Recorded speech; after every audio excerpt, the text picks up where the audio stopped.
গ্রেফতার করা যায়নি। আজকে আমরা যে বাড়িটাতে অভিযান চালিয়েছি সেটি তালাবদ্ধ ছিল। আজকের অভিযানের প্রেক্ষাপটটা আসলে একটু একদিন আগে যেতে হবে। আমরা গতকাল জেনেভা ক্যাম্পে অভিযান চালিয়ে ৩ জন বোমা তৈরির কারিগরকে অ্যারেস্ট করেছি। তো তাদেরকে জিজ্ঞাসাবাদে তাদের দেওয়া তথ্য মতেই আমরা আজকের অভিযানটা পরিচালনা করেছি। তো তারা আমাদেরকে একটা লোকেশন দেয় ৭ নম্বর সেক্টরে, জেনেভা ক্যাম্পের ভিতরে। তো একটা বাড়ির ভিতরে তারা নর্মালি বাইরে থেকে কিছু কারিগর আসে, আর স্থানীয় ২০ থেকে ২২ জনের একটা তালিকা আপনারা দেখেছেন, পত্রিকা এসছে। তো তারা ওই বাড়ির মধ্যেই ককটেল এবং পেট্রোল বোমাগুলো বানিয়ে থাকে। তো আমরা আমাদের গোপন সংবাদের ভিত্তিতে ওখানে নিশ্চিত হই যে ওই বাড়িতেই আসলে আমাদের যে ধৃত আসামি তাদের যে দেওয়া তথ্য সেটি ঠিক, এবং ওই বাড়িতেই তারা আসলে বোমাগুলো বানিয়ে থাকে।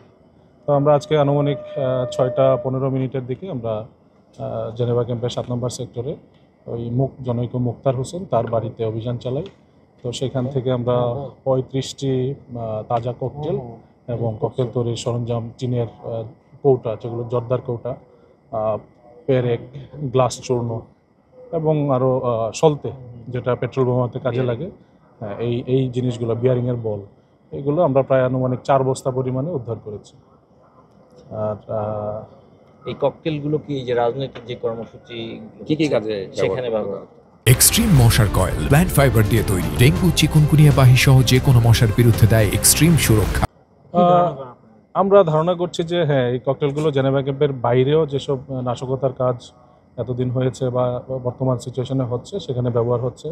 আপনারা দেখবেন এই কিছু সময় আগেও বম ডিসপোজাল ইউনিট কিছু ককটেল নিষ্ক্রিয় করেছে, কী পরিমাণে শক্তিশালী ককটেল। সো তারা এগুলো বাইরে বিভিন্ন নাশকতার কাজেও ব্যবহার করে। তাছাড়া ভিতরে তাদের মধ্যে যে অন্তর্কুন্দল আছে, নিজেদের বিভিন্ন গ্রুপের মধ্যে যে মারামারি হয়, সেখানেও তারা ব্যবহার করে থাকে। গ্রেফতার আছে কিনা এবং উদ্ধারই শেষ থাকবে নাকি যারা অপরাধী তাদের বিষয়ে আপনারা আরো খোঁজ করবেন? না, আমাদের এই বম তৈরির যারা কারিগর আছে, মাত্র আমরা ৩ জনকে অ্যারেস্ট করেছি, তাতেই এই রিকভারি।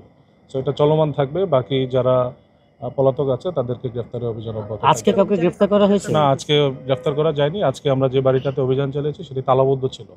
তালা ভেঙে আমরা ঢুকে ওই যে আমাদের পূর্বের দেওয়া তথ্যের ভিত্তিতেই কিন্তু আমরা অভিযানটা করেছি।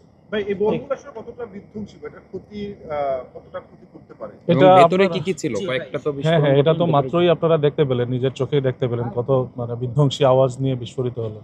ভিতরে আমি গিয়ে দেখে আসলাম পেরেক, গ্লাস চূর্ণ, পাথর, বিয়ারিংয়ের বল, সাইকেলের বিয়ারিংয়ের যে বল, আরও অন্যান্য অনেক জিনিস, যেটা বম ডিসপোজালের বিশেষজ্ঞ টিম আছে তারা আমাদেরকে তালিকা দিবে, এবং তারাই আসলে অ্যাসেস করতে পারবে এটা কতটা শক্তিশালী। তবে আমাদের কাছে আপাত দৃষ্টিতে যেটা মনে হলো নিজে দেখে, অনেক শক্তিশালী বলে।